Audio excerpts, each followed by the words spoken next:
Bien, en primer lugar, muchas gracias por su presencia en esta nueva edición del Viernes Científico. En esta ocasión, nuestro ponente no necesita una presentación. Sin embargo, es preciso mencionar un poco acerca de su palmarés. Él es biólogo de profesión por la Universidad Ricardo Palma. Tiene un Master of Science de Geología y también tiene un PhD en Geoscience.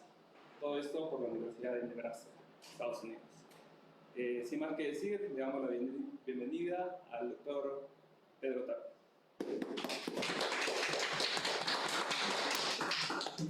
Bien, buenos días, buenas tardes ya con todo. Muchísimas gracias.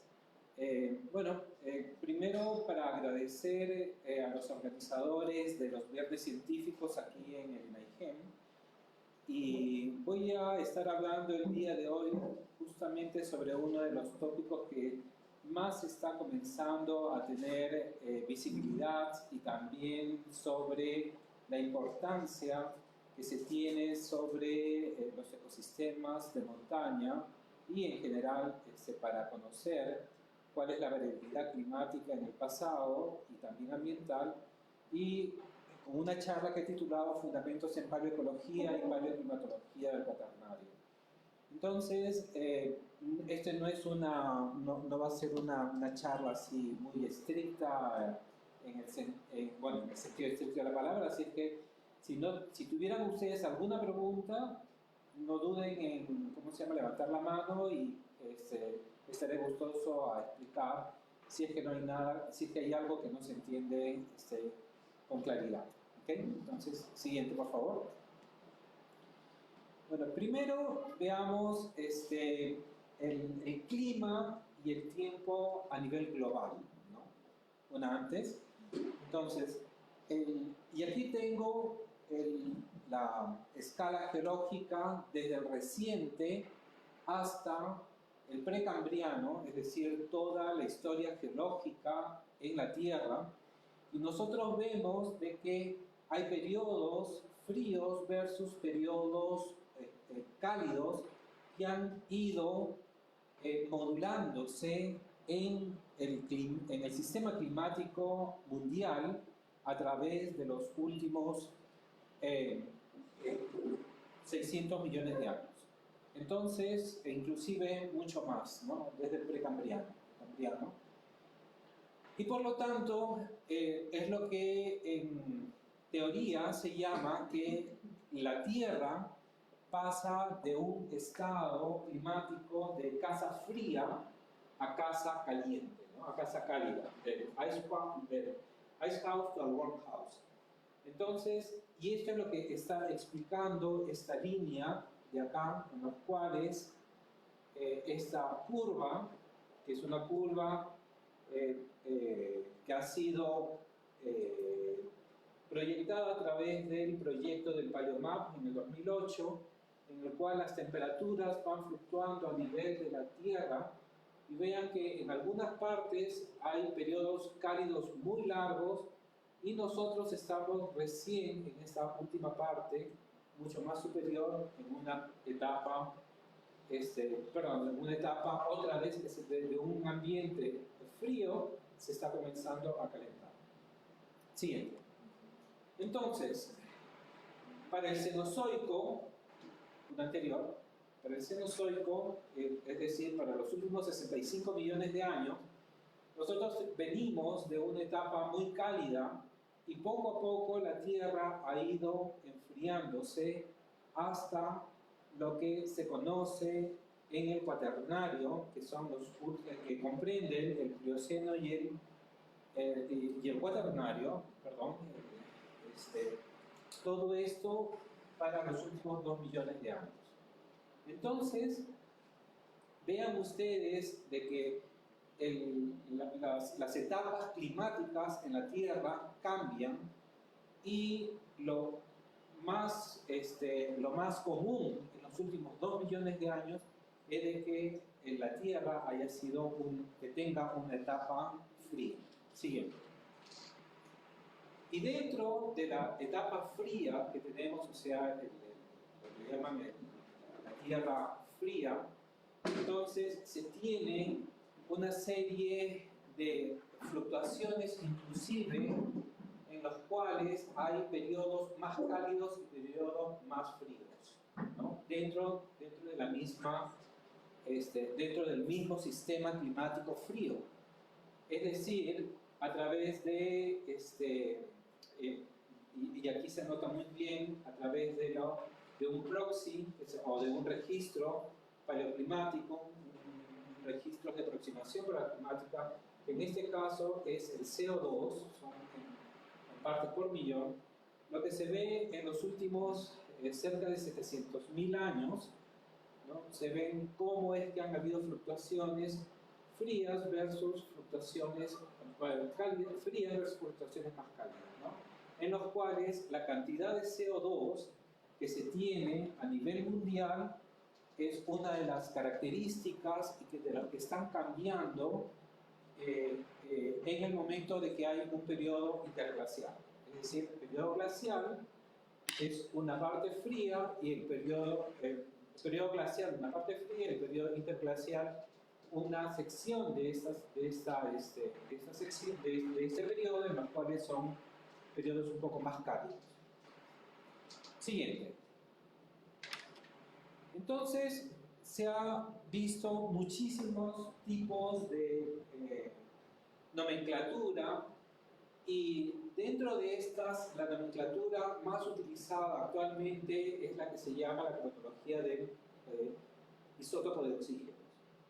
Y esta es a través de lo que le llaman los MIS, el Marine Isotope Stage, ¿no? Basado en el oxígeno, una nomenclatura que fue propuesta por Emiliani en el año 1965 con un testigo en el VIMA, que es en el Océano Atlántico, para mayo del 71, el Pacífico Ecuatorial. Entonces, aquí se ven los diferentes tipos de los periodos y de las terminaciones. Y entonces, cada vez que se tiene, por ejemplo, los estadios con baja cantidad de oxígeno 18, que tendría que ser un isótopo estable del oxígeno 18 bajo, entonces se le denominan periodos interglaciares, ¿no? Y estos están el 1, el 3, el 5, el 7, etc. Mientras que los que son numerados en par son los estadios que son fríos. Por lo tanto, se tienen los estadios número 2, el 4, el 6, 8, etc. Y esto en sí tiene una gran... esto ayuda a que todos los que están metidos en la parte de paleoclima hablen un mismo lenguaje, porque si no, también hay otra nomenclatura en los cuales estaban la etapa Wisconsin, la etapa Samagon y una serie de nombres que se utilizaban en la literatura, ya sea norteamericana como europea, para la determinación de los proxies con los climas donde se encontraban especialmente sedimentos, ya sean en el continente o marino. Siguiente. Por lo tanto, aquí tenemos una representación para los últimos 300.000 años. Por lo tanto, tenemos varios estadios glaciares e interglaciares en los cuales sube y baja la cantidad de oxígeno 18, y por lo tanto hay una serie también de numeraciones. Entonces, por ejemplo, aquí en esta curva se ve que el oxígeno 18, que hay menor cantidad de oxígeno 18 a nivel global, y estamos en una etapa interglacial. Ese es el Holoceno. Nosotros estamos en este momento, en los últimos 11.500 años, es el componente más común en la etapa climática de la Tierra, versus el anterior, que es el 2 o el último, la última glaciación, donde estaba la última glaciación máxima, en el cual el oxígeno 18 bajó muchísimo. Esto significa de que estas diferencias en temperaturas y también en muchos proxies, como son en oxígeno 18, en carbono 13, en CO2, en tritio, en deuterio, en muchos proxies, ya sean biológicos, químicos o físicos, están cambiando de manera de que, por ejemplo, si nosotros queríamos ver cuál era la etapa más similar al Holoceno, teníamos nosotros que irnos hasta hace 125.000 años, que era el último interglacial, en el cual es el stage isotope, marine isotope número 5E, ¿no? Entonces ahí las condiciones no solamente de oxígeno, sino también de CO2 eran, entre comillas, lo más similares antes de la revolución industrial. Y así entonces se tienen etapas glaciares e interglaciares, ¿no? Con los números 1, 2, 3, hasta llegar, más o menos llegan hasta el número 50 y tantos, es bastante amplio. Siguiente. Bueno, aquí les quiero presentar, así como nosotros estamos acostumbrados a ver la Tierra en un periodo interglacial, en un periodo en los cuales no había una cobertura de hielo, como les decía, en el último interglacial había diferentes capas de hielos a nivel mundial, y acá se tiene la representación tanto de la capa de hielo fenoescandinavio versus el Argentide, en los cuales ocupaban muchísimo de la parte norte del hemisferio norte, ¿no? Entonces, todo esto es Estados Unidos, Canadá, Groenlandia, y toda esta parte es Europa y Siberia. Entonces, la extensión del hielo era muchísimo más amplio, y por lo tanto eso tenía influencia a nivel global, en los cuales tanto los jets de aire, la temperatura global, tanto del mar, inclusive el nivel del mar cambiaba, porque de dónde es que está viniendo toda esta agua y se está acumulando en el continente, viene del océano. Entonces se evapora del océano y se deposita en el continente. Y esto estamos hablando de unos capas de hielo que estábamos en alrededor de 2 kilómetros de altura. Eran bloques amplios y muy grandes, y por lo tanto muy pesados para la parte norte del hemisferio norte, ¿no? Siguiente. Ahora, nosotros, para ver la parte de paleoclimatología, se necesita de una serie de registros, ¿no? Y el registro más directo que nosotros conocemos es la temperatura, ¿no? Entonces, aquí están las anomalías de la temperatura según el NOAA, según la NASA y según el CRU, ¿no? El CRU. Entonces, todos estos nos están indicando que a partir, con reconstrucciones, con vistas desde un poco más de 1850, aquí lo mismo, desde los 1870, que viene a ser desde la segunda revolución industrial hacia el presente, la temperatura ha ido aumentando, ya sea cualquiera de los instrumentos de temperatura directa que se han estado transformando a nivel global. Entonces, este es lo que le llaman el registro instrumental. Siguiente. El siguiente registro es un registro que se deriva de los, ya sea de una reconstrucción en temperatura en verano de las cosechas de los diferentes productos que se comercializaban en la antigüedad.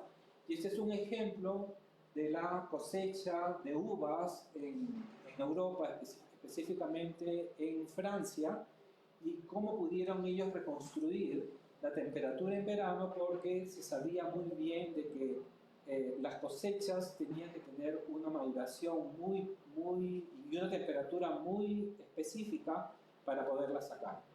Y aquí entonces, cuando ya no tenemos registro instrumental, entonces se va y se hace lo que le llaman una reconstrucción a través de los registros de aproximación, los proxy records, ¿ya? Y esa es una de las variables que se utiliza. Siguiente. Y aquí tenemos diferentes proxy records y la resolución en años. ¿Por qué? Porque todos estos son archivos naturales dependiendo del sistema que uno va a utilizar. Por ejemplo, si son lagos, si son sedimentos de loess, que vienen a ser sedimentos de partículas eólicas, ¿no?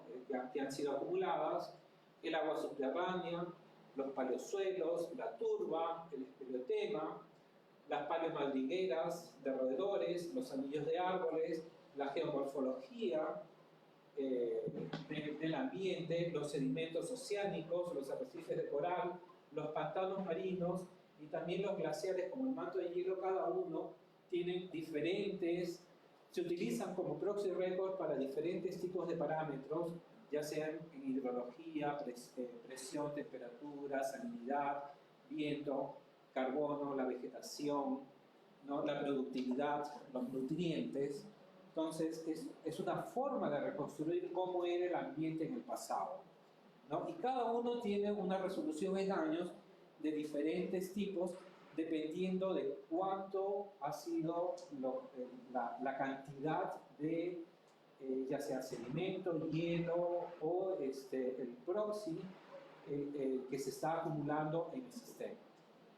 Siguiente. Entonces, tenemos nosotros aquí unas categorías para la investigación en paleoclimatología.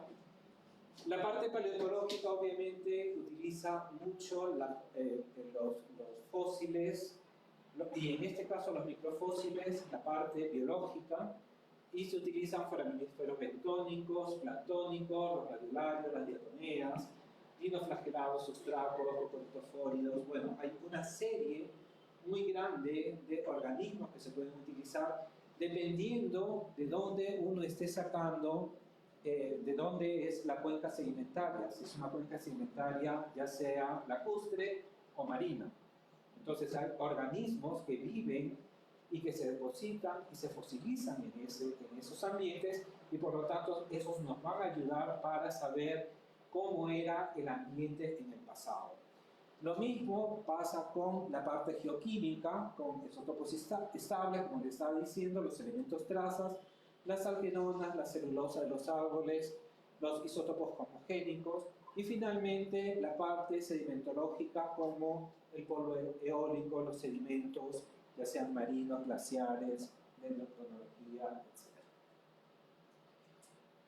En cuanto, seguimos, estos son ejemplos, ¿no?, de los diferentes grupos. Aquí tenemos un foraminífero bentónico, aquí un ostrácodo actual. Son polen de un género bastante conocido, el pino, ¿no? Y ven aquí las estructuras con estos sacos tan característicos del pino. Cuando uno procesa y ve los sedimentos, sabe muy bien cuándo tiene polen de pino. Y por supuesto las diatomeas en las cuales sí soy, que tengo una mayor afinidad y también experiencia dentro de mi labor profesional. Siguiente. Un ejemplo de los registros en el pasado, tenemos lo que le llaman estas curvas de diferentes tipos, ya sean, en este caso, granos de polen. Estos son palinogramas, y también diferentes tipos de curvas en los cuales nos están indicando la cantidad y porcentaje de materia inorgánica. Esto de acá, cuando los sedimentos se fechan, ¿no?, a través de, ya sea los sedimentos de carbono 14, o sino de plomo 210, o inclusive de uranio torio, dependiendo también del tipo de material que se tiene en las rocas o en los sedimentos. Entonces el proceso nos da, y el conteo nos da una serie de estos picos de diferentes grupos. Por ejemplo, aquí son las gramíneas, las poáceas, las germopodáceas, las ambrosias, lalmus. Esto es un ejemplo que ha sido extraído de un testigo, aquí está un testigo de la laguna de Paca en Junín.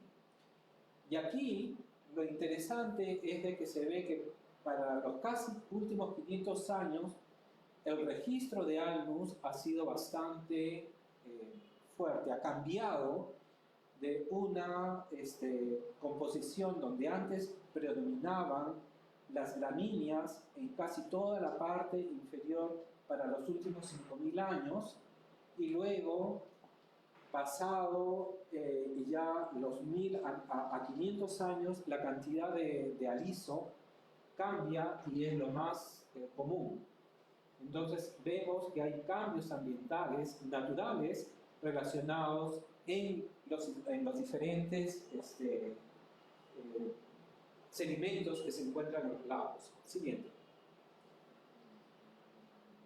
Y acá les presento ejemplos de multisacatestigos en sedimentos marinos. Así es como se ven los testigos, los sedimentos marinos que se sacan con este tipo de sacatestigo. Siguiente. Luego tenemos un sedimento para la laguna de Upalhuayay en Pachacamac, en Lima, y vean la diferencia en color, más no en la textura, y eso es debido a la presencia de óxidos que están llevando hacia una pequeña laguna muy cerca a Pachacamac. Siguiente. Y un modelo conceptual en los cuales una cuenca cerrada, o sea, un lago cerrado, un lago que tiene una cuenca cerrada, significa de que hay precipitación. La única agua que ingresa es a través de precipitación, y también por la parte de la escorrentía, y por lo tanto se acumula acá. Lo único que está en relación con el ambiente es el clima, la evaporación, obviamente la sedimentación, dependiendo si es que este lago tiene una alta o baja productividad primaria, y también el paso de aguas subterráneas hacia este sistema. Estos son los tipos de lagos ideales para estudiar registros paleoclimáticos. Siguiente. Y aquí, bueno, un balance, ¿no?, de estos isótopos de oxígeno, ¿no?, en los cuales si hay una mayor evaporación versus precipitación, es decir, la temperatura global está subiendo y hay más calor, por lo tanto, al haber mayor precipitación, ¿qué es lo que está saliendo? Es el oxígeno 16, que es el menos pesado. ¿Y qué es lo que se está concentrando? El oxígeno 18. Por lo tanto, en estas etapas es que uno puede hacer la relación entre oxígeno 18 y oxígeno 16 para ver cuáles son las etapas, ya sean de mayor o menor precipitación, o al mismo tiempo si es que son etapas cálidas o frías. Siguiente. Y aquí una maraña increíble de diferentes proxies para dos testigos en el Océano Atlántico. el VIMA 29 y el VIMA 28, en los cuales es el estudio seminal, el estudio clásico para la presentación de lo que se llama los Ice Rafter Degrees, que viene al final ser dado como las etapas, ¿no?, de los Heinrich Events, ¿no?, los eventos Heinrich. Y son etapas en las cuales hay una deglaciación muy rápida y luego seguida de una glaciación muy rápida al mismo tiempo. Estamos hablando en el orden de cientos de años en los cuales iceberg, paquetes de iceberg del norte, de la parte norte del Océano Atlántico, llegan hasta las latitudes intermedias y se comienzan a derretir. Y eso, al traer una serie de sedimentos y granos líticos, entonces hace sedimentar hacia el fondo del mar, y esos testigos al final van a estar registrando estos tipos de fluctuaciones climáticas debido al cambio de las condiciones, tanto marinas como climáticas a nivel local, y regional y mundial. Siguiente. Bueno, este es para que vean cuál es un afloramiento, ¿no?, de estos loess que les decía en China. Estos son sedimentos del tamaño de partícula de los limos, ¿no? O sea, son menores que las arenas, es la partícula de limo, entre los 4 y 64 micras. Siguiente. Y eso está netamente dado por transporte eólico. Y otros como el agua subterránea, en los cuales se pueden hacer las dataciones. Aquí, si ven ustedes, hay una representación y una correlación muy fuerte entre la temperatura del agua subterráneo y también la temperatura de los gases nobles en el Holoceno para la parte de la Amazonía en Brasil, en los cuales hay, al aplicarse esta relación en muestras que no se tienen, que son desconocidas, se tienen que, por ejemplo, en un testigo, y aquí tenemos la edad, en carbono 14, y la temperatura de los gases nobles que se han sacado de diferentes sitios en Brasil. Ven que hay por lo menos 2 clústeres, uno en el Holoceno y otro diferente en el último glacial. Y la temperatura, la diferencia en temperatura entre ambos es alrededor de 5 grados. Eso significa de que la temperatura en la Amazonía era por lo menos 5 grados de temperatura de diferencia más fría en el último glacial que en el presente. Siguiente. Otros ejemplos es la precipitación de la calcita y para la formación de espeleotemas. Estos son en las cuevas kársticas que se tienen, y hay bastantes cuevas kársticas en la parte del Perú central, en las cuales se forman las estalactitas, también hay estalagmitas, y hay una serie muy diferente de nombres de espeleotemas que se encuentran. Siguiente. Pero esas son las dos más importantes. En un corte ven esta estructura microcristalina y ven unas bandas. Estas bandas de acá, que pueden ser a nivel de submilímetros a milímetros y centímetros, nos da muy buena referencia sobre la precipitación que ha llegado hacia la cueva del exterior. ¿Por qué? Porque hay una relación entre el carbonato de calcio de las calizas que se tienen en estos ambientes kársticos, la disolución y posteriormente la precipitación dentro de las cuevas. Siguiente. Y acá tenemos entonces un ejemplo de un registro de una estalagmita para una cueva en China, y vemos muy claramente las anomalías de temperatura, ¿no? Cómo va cambiando desde el presente, perdón, desde el presente acá hasta en la parte del pasado, siendo más cálidos en la parte actual. Siguiente. Y aquí tenemos entonces un pequeño roedor, el Phyllotis, y esto lo tenemos en Sudamérica, este Phyllotis, que va a producir un registro muy interesante, lo que le llama el registro de paleomadrigueras de roedores. Siguiente.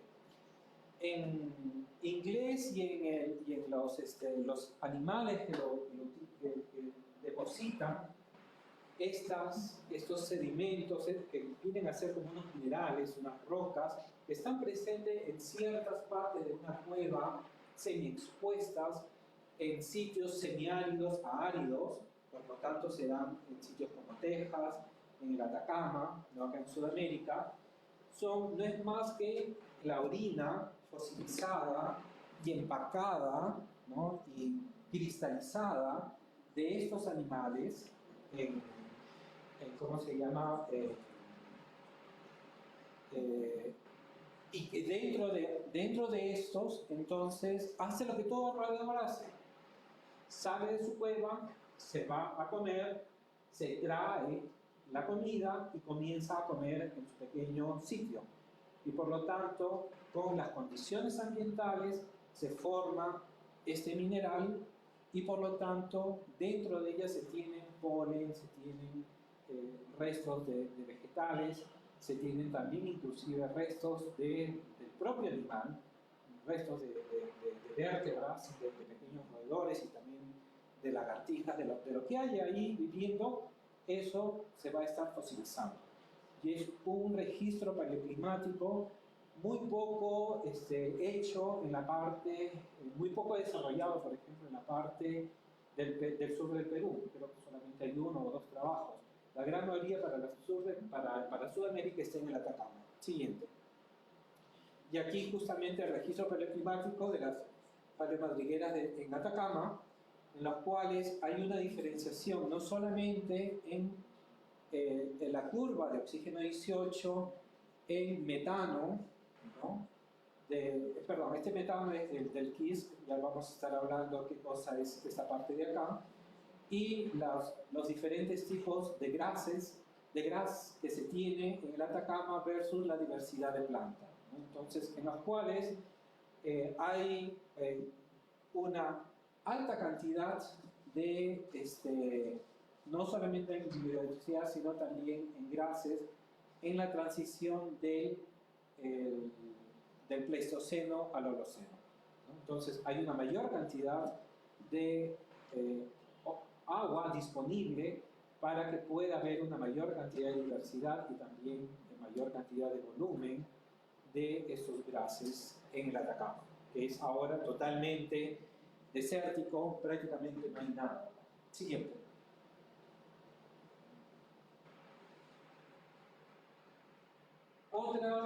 Otro de los registros paleoclimáticos se tiene que ver con la dendrocronología y la dendroclimatología, en los cuales se utilizan los anillos de crecimiento de los árboles.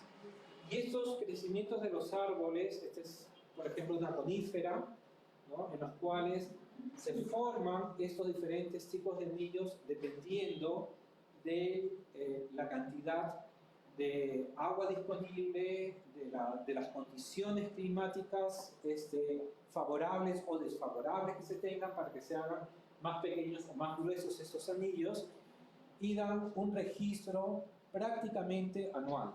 Pero eso siempre tiene que ser refrendado con un tipo de cronología independiente, por ejemplo, que puede ser a través de carbono 14. Siguiente. Y acá un registro basado en anillos de carbonos y la temperatura ¿no? Las anomalías, las anomalías de temperatura, perdón, de precipitación en el invierno. Esto es lo que es observado y esto es lo que es reconstruido. Porque lo único que se tiene observado en ese sitio de, ¿cómo se llama?, del suroeste de Estados Unidos llega hasta alrededor de 1925. Pero los anillos de crecimiento entonces pueden dar inclusive una mayor visión de cómo era la precipitación de esta zona de Nueva Arizona, Nuevo México, hasta los años 1700. Siguiente.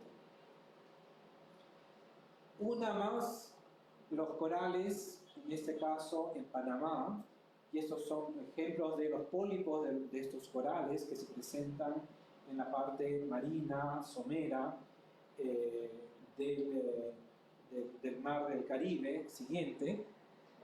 Y ahí tenemos entonces también una cosa muy similar a los anillos de crecimiento de los árboles. Se tiene también una cronología, ¿no?, casi barbada, casi anual, de crecimiento de estos pólipos. Aquí el material es carbonato de calcio. Por lo tanto, también es un elemento, perdón, es una composición bastante buena para producir diferentes tipos de registros de aproximación, como el oxígeno, el carbonato de calcio, el carbonato, el mismo calcio, el titanio, que está atrapado en las raíces de este mineral. Siguiente. Y acá un ejemplo que les decía del cambio rápido, muy fuerte. Aquí estamos a nivel de el Holoceno, cambia hacia el Pleistoceno, y vean ustedes el cambio muy dramático de periodos de cambios rápidos, no solamente en la transición entre el Pleistoceno y el Holoceno, sino también dentro del mismo Pleistoceno. Hay una serie de cambios muy rápidos, muy fuertes, en los cuales ya se tienen ahora bastante delimitados los eventos. Estos son los que se llaman los eventos Heinrich, ¿no?, en los cuales son etapas muy rápidas de cambios climáticos a nivel global. Siguiente. Y también, obviamente, los glaciares en las diferentes montañas a nivel mundial. Siguiente, se pueden tener registros. Entre ellos son las direcciones de las, ¿cómo se llama?, la dirección predominante de del glaciar mismo, del camino del glaciar. Aquí esto nos está indicando de que el glaciar ha sido empujado hacia esta parte, hacia esta dirección, por estas estrías que se tienen en una roca mucho más dura, ¿no? Y esas estrías se forman porque es el choque de roca a roca llevado por los bloques de hielo, que no le interesa si es que están confinados en un valle, si están en una extensión mucho más amplia. Cuando se tiene que extender el hielo a través de estos mantos de hielo o a través de glaciares, va a cumplir su misma función. Pero eso nos da mucha idea de cómo es que se han ido extendiendo este registro de hielo. Siguiente. Y un ejemplo ya para el 10.2 que les estábamos hablando, que es el proyecto de manto de hielo de Groenlandia, en los cuales se tomó un testigo bastante profundo, de más o menos unos 300 metros, siguiente, y en los cuales se tienen testigos de hielos tan igual como se tienen el testigo de hielo en el ice cap de Quecay en el Perú, los cuales obviamente hemos visto de que hay una desglaciación en las últimas décadas. Y vean aquí este testigo que fue sacado en los 70s, no, pero sí, entre el 70 y el fraude analizado en los 80, en los cuales inclusive se encuentran burbujas de aire. Y esas burbujas de aire nos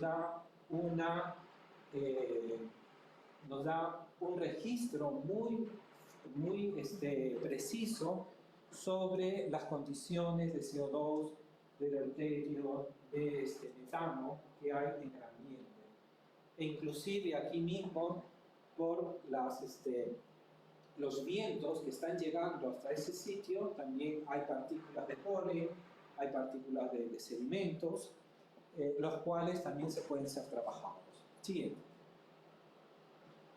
Y aquí una última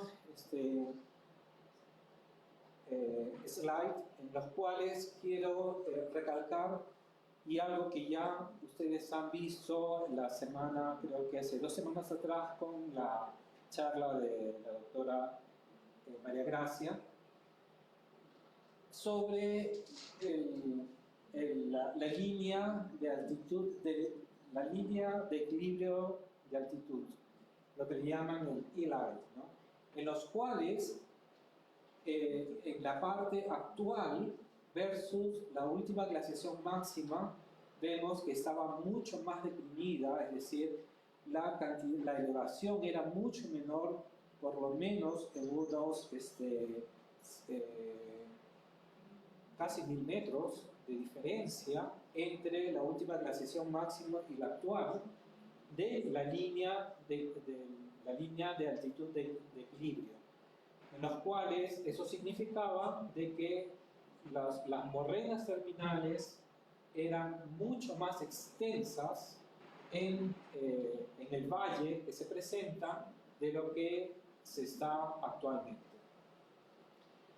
Y yo creo que aquí terminamos, porque si bien tengo más slides para hacerlo, creo que hasta este momento es la parte de paleoclimatología básica y también de paleoecología básica que tengo que presentarles.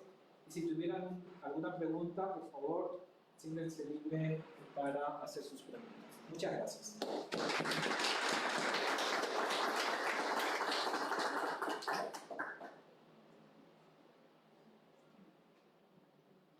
Nada, pregunta, sí, por favor, uno y después 2 por acá. En las diapositivas del inicio mostraste la variación de CO2 en un periodo muy grande de tiempo. Entonces, sabemos que actualmente cuáles son las principales fuentes emisoras de CO2, pero en la antigüedad, en estos periodos previos, ¿por qué se daba esa fluctuación de CO2? A ver si ponemos me parece que es uno de los primeros.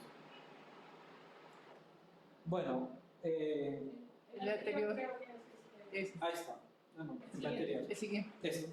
Mario con Gracias. Ok, entonces, ¿se acuerdan que les comenté de que el sistema climático a nivel global, dependiendo de si es que había una mayor o menor cantidad de temperatura, entonces podía transportar primero el agua, el oxígeno, el agua del mar hacia el continente y formar estos bloques muy grandes de hielo. Por lo tanto, estábamos en una etapa glacial. Durante las etapas glaciales, también al mismo tiempo hay un aumento en la cantidad de productividad primaria.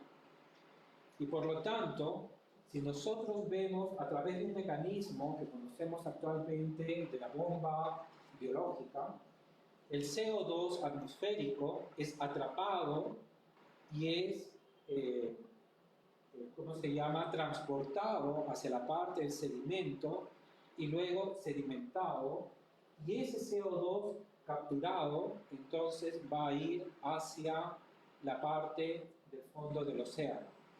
Tal vez en un lago este proceso no es muy grande, pero a nivel mundial en los océanos sí hay una alta cantidad, si hay una alta cantidad de productividad primaria, por lo tanto hay una mayor captura de CO2 y por lo tanto el CO2 atmosférico baja, ¿no? Entonces, ahí es donde uno tiene estas fluctuaciones de CO2 junto con las de oxígeno 18, junto con las de carbono 13, ¿no? Y se ven estos proxy records y se van juntando.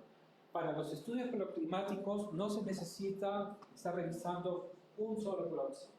Siempre se necesitan varios proxies. Y no solamente los químicos, sino también los biológicos y también los sedimentológicos. ¿Está bien? Aquí tenemos otra pregunta. Doctor, usted explicó un poco sobre el balance que se hace del oxígeno 18 y oxígeno 16 para cuencas cerradas, una laguna de cuencas cerradas. ¿Eso se podría aplicar a las cuencas donde sí tiene un flujo de salida? ¿Cuál sería la desventaja? Bueno, en sí el proceso va a ser lo mismo. Lo que pasa es de que la señal va a ser diferente. Cuando se tiene una cuenca semicerrada o una cuenca abierta, ¿no? En las cuales hay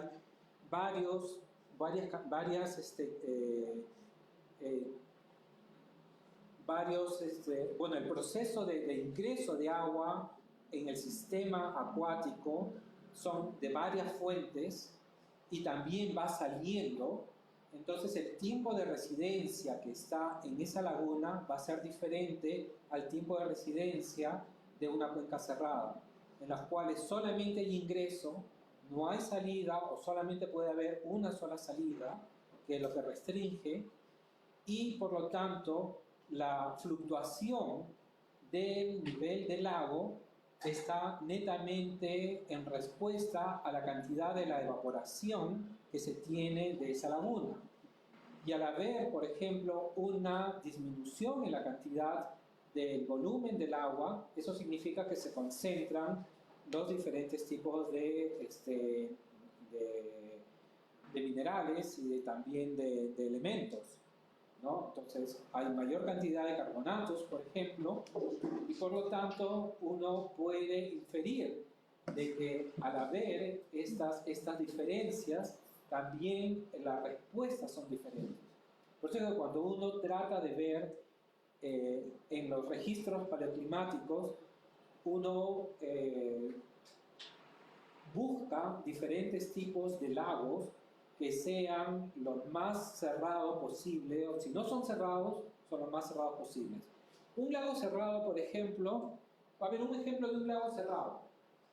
Son los que le llaman los crater lakes, ¿no? Los lagos de los cráteres, en los cuales solamente hay lluvia por precipitación en la parte más superior de un volcán inactivo, y por lo tanto solamente hay lluvia, y esa lluvia que queda ahí está expuesta a las variaciones en el tiempo de factores externos climáticos.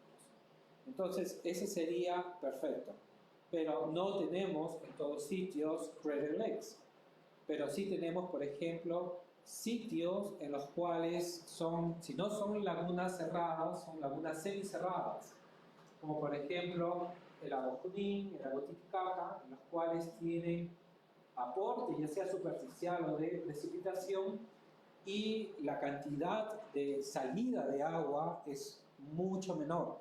Por lo tanto, los procesos que se quedan dentro de la misma laguna, entonces van a ser favorables para la preservación de los proxy records, ya sean biológicos o geoquímicos. ¿Alguna otra pregunta? Sí, por favor. Solo una pregunta puntual. Sí. Actualmente, ¿en qué etapa del glaciar estamos y esa etapa cuándo termina? O sea, ¿cuándo comienza la siguiente etapa? ¿No? Aproximadamente, Si lo podemos hacer, mira, tenemos el premio Nobel. No sabemos. ¿Y por qué? Yo te puedo decir, por ejemplo, cuánto es que duró. Si nosotros vemos o posterior a este, en los cuales un poquito más, no, no anterior, más acá. El Marine Stage Isotope 5, ¿no?, es lo que vendría a ser la parte del último interglacial. Especialmente el 5E, es lo más parecido al Holoceno. Todo esto, mira cuánto tiempo duró. Acá tenemos los últimos 11.000 años, 11.500 años. Aquí tenemos solamente ¿cómo se llama? Acá son 50.000, 100.000, es decir, todo esto son como unos 40.000 años que duró esa etapa interglacial, ¿no? Y al menos de eso, casi 20.000 fueron del Marine Isotope Stage 5E, ¿no?, del 5E. Entonces, no sabemos realmente cuándo es que va a haber este cambio entre lo que vendría a ser épocas en el cual la Tierra se comporta de casa cálida a casa fría. Hay muchas hipótesis, hay muchas diferentes tipos de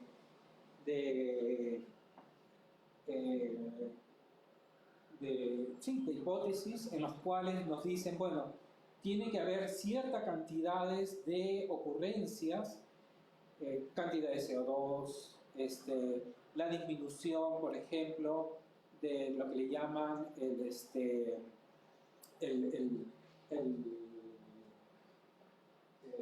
cinturón, el cinturón oceánico, ¿no?, que tiene que ver con la parte de salinidad y también de salinidad y temperatura. Todos estos procesos que son a nivel global, si se están disminuyendo o cortando, entonces hay probabilidades de que ocurran estos cambios inclusive dentro del mismo el glacial, pasar de una etapa de interestadio a una etapa estadial, es decir, de una etapa cálida a una etapa fría, dentro de un periodo frío a nivel extenso. Como les decía, el registro geológico y el registro paleontológico nos indican que los últimos 2 millones de años la Tierra siempre ha sido fría. Y nosotros ahorita estamos viviendo una etapa, ¿no?, inusual de cerca de 11.000 años, que es cálida. Pero eso no es lo común en la Tierra.